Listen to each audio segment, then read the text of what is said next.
My name is Paul Calvarez. I'm a veteran of the United States Army. I come from a long line of the United States Army. My grandfather served in World War II, Korea, and Vietnam, retired as a two-star general. My father attended the United States Military Academy, class of 1960, retired as a colonel. I was born at Fort Sill, Oklahoma. And during my years growing up, peripherally in the Army, I witnessed quite a bit of tragedy, uh, quite a bit of trauma. I saw friends whose fathers did not come back from Vietnam. I witnessed a whole lot of bad things even then. But I chose to join the United States Army. I enlisted in 1979 into the United States Army to attend the United States Military Academy Preparatory School at Fort Monmouth, New Jersey. I was accepted into the United States Military Academy at West Point. Uh, and in 1980, I started there, and I was a member of the class of 1984. Upon graduation, I served the United States Army in multiple units. I served in operations Just Cause, Desert Storm, and Gothic Serpent. Um, During my periods, I started drinking to cope with things before I even joined the United States Army. I found out that beer in particular, when I was younger, took the edge off of some of the traumas that I had witnessed growing up. Um, my beloved grandfather committed suicide when I was 14, and that was pretty traumatic. That was also the first year I decided to drink beer. Found out that it really helped. Well, all the traumas later on in life, I used initially liquor, beer, booze as a coping mechanism. When I got out of the service, I continued that. I added on a few things. VA started giving me prescription pills, mostly benzodiazepams, and I took those to excess along with alcohol. And then as I got older, I went through terrible relationships with women. However, I got lucky. I found a woman who unfortunately had some of the same problems I had, but we had a great marriage. It lasted for almost 25 years. And she and I both she was a veteran of the United States Army also. Bad things happened to her in the Army also. Both of us used substance as a coping mechanism and leaned very heavily on each other. It worked because we loved each other and we were very committed to each other. However, in March of this last year, she passed away due to the long-term effects of substance abuse. To say that I didn't take it well would be an understatement. I went on a binge that, quite frankly, should have killed me, didn't. And I got lucky enough one day, instead of ending my own life, I went to the community-based outpatient clinic in Kailua Kona, Hawaii. And I told them what had happened, that I had been drinking nonstop and taking pills nonstop for a month, that I basically had blacked out for that month. It didn't take them long to realize that I needed to be hospitalized, and I was. And I got the offer, did I want to go through treatment for substance abuse? Now, I had been through treatment before, mostly in the VA in the mid-90s.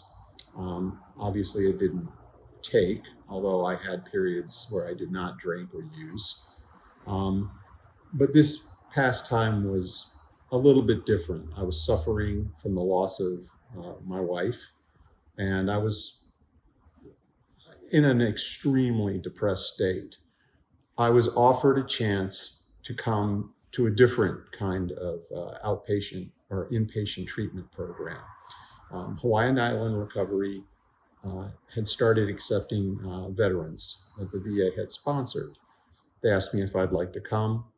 At the time, I felt like, what the hell do I have to lose? So I came. When I walked into the doors of HIR, I did not care if I lived or died. I truly did not. I really felt that I had nothing left to live for. that I had nobody else in the world that gave a crap about me, because I didn't give a crap about me.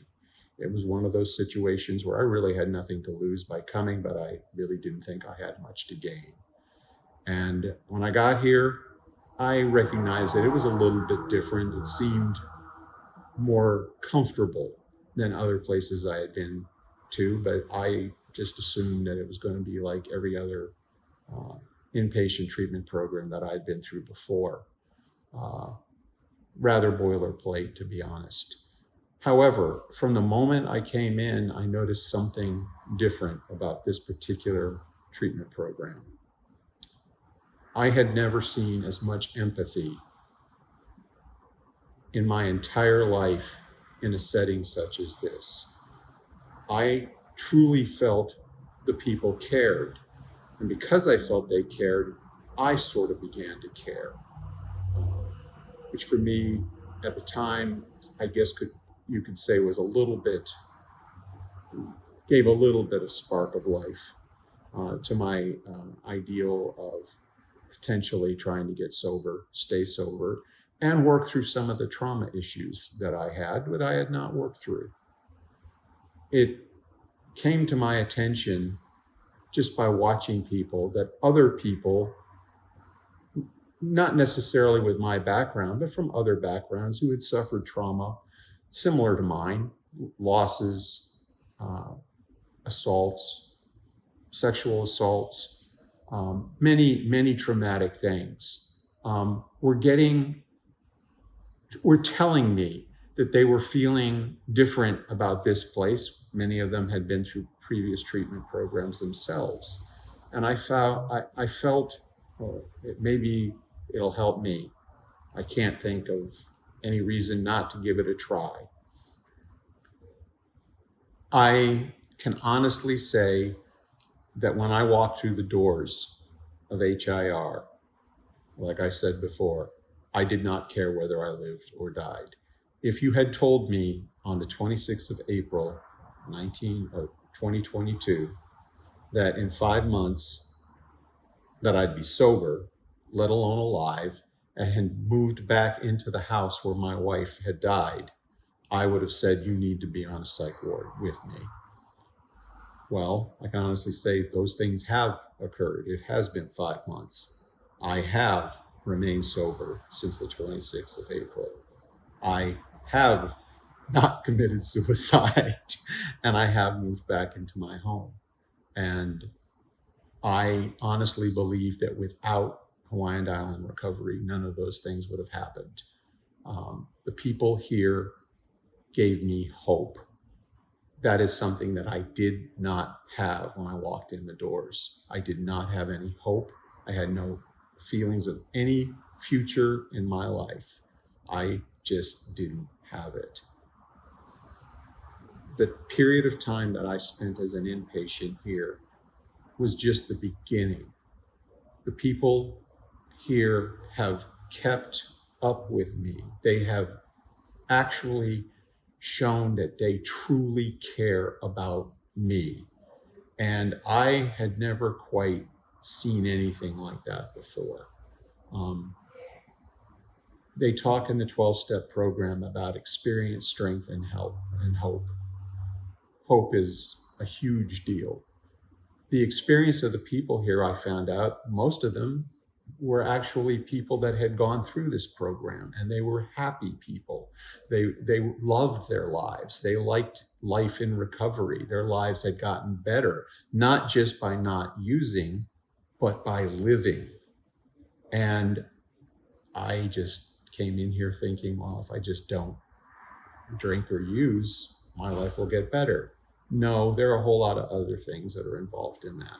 And they offered me a chance to view some of those up close and personal. And because of that, I now have hope for the future.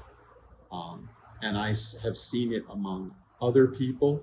I've seen it among other veterans that have come in here. We are a very cynical bunch. We have been taught to be cynical. And most of the people who I know that are VA sponsored here have come in with some apprehension, some cynicism.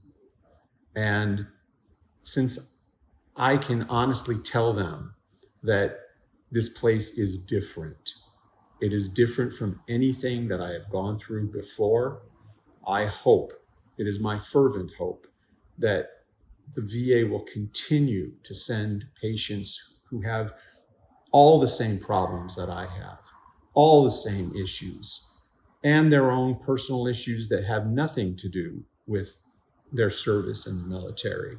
That there is a place that they can feel at home. And being in that situation where you feel like people truly care about you gives you hope. And the hope is what can spring forward in your life and their lives and anyone's life who comes through here.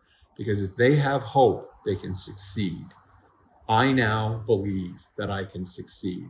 And quite frankly, I believe that HIR has been the main reason for that.